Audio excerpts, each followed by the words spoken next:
Hey YouTube, what up? It's NedgyYGeo here again. Today we're gonna do a competitive deck profile. Yeah, this is me when I'm actually like trying to play meta and really win. Um, yeah, so for those of you who aren't interested in meta, don't tune out. But we can spice some things up and get saucy with it and have some fun at the same time. But for now, like, comment, subscribe, and we're gonna get into our competitive deck profile. So this is me going to a bigger event trying to win. So first and foremost, let's get started with our Fiendsmith package. Here we're playing obviously the Tract, the one Lurie, and our Lacrima.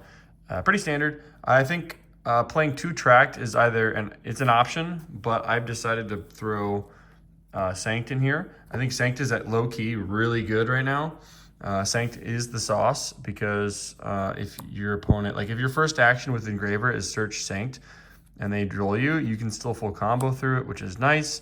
And on top of that, having hand traps and a High Wave King is just really solid. So I think that these are a set ratio, and I think that's really solid. The reason why I wouldn't just cut Tract altogether is because if you do have a hand that kind of beats Droll, or like for example, if you have Call By or Cross Out or whatever, and you have Tract, I would start with Tract, or even like Engraver for Tract because you're not worried about Droll. So yeah, I just think that's a set ratio. Speaking of playing into Droll though, we are playing 3 Engraver. I do think 3 Engraver is still correct in this build, just because you still want to see him, right? It's like he's not bad at all by any means. I know some people like, okay, he plays into Droll more, but I still think like with the amount of non-engine running in the deck, any kind of engine that get you going still is good, right? So I think 3 Engraver is still necessary. And we are playing, for our Mitsu package, we are playing the 1 Kusanagi and the 1 Night Sword Serpent, 2 Aramasa, and 2 Saji. So ratio-wise, this is pretty standard, I'm pretty sure. The 2 Saji gets you your spells. You can recur it with that. Your Serpent's got another nice extra little body for your rank 4 plays. And then obviously Aramasa just there for consistency mainly. So that's nice. Moving on for the rituals, we are playing 3 Habakiri no Mitsurugi. Also a really good card. It's your starter. It's the card you want to see the most in the hand. So yeah, obviously you're going to play 3 of this. One thing I will say about Habakiri, the one downside is that if it does get ashed, right, it's just kind of there in hand, which isn't like too awful, but it is something worth noting. That's just kind of a weighing. It is the one downside of this card, I will say that. So they had to make it fair somehow. And then we're playing the 1 Mirakumo. We are not playing the other Reborn ritual, even though it is kind of crazy. I just never found it coming up as much as summoning Habakiri. Like, if you were going to play the other one, you might as well play 3 of, but you can't because this is just so much better. So I just felt like it was redundant in playing the other one. And yeah, just like doing the standard combo, going through Habakiri into this, and then having both of them on board is just better, honestly. It's just, in all intents and purposes, is just better. Like if I was searching the other one, it doesn't do anything, like it doesn't end on a board except for reborning, but you're probably already getting Droll and losing at that point. So that's my my take on it, at least. The 1 Magatama insanely good.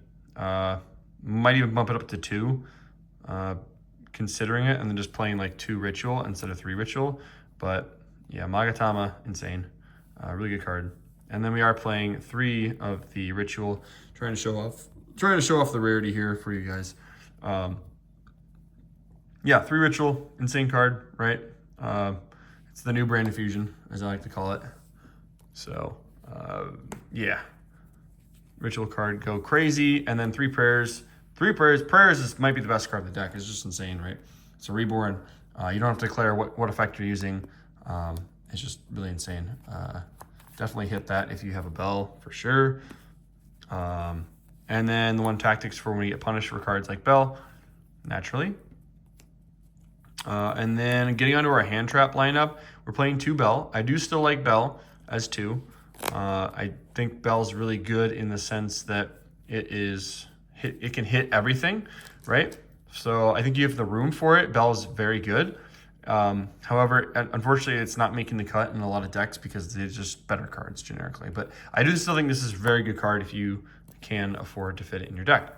That being said, Nib. I think Nib is mandatory actually, but ironically not mandatory at 3.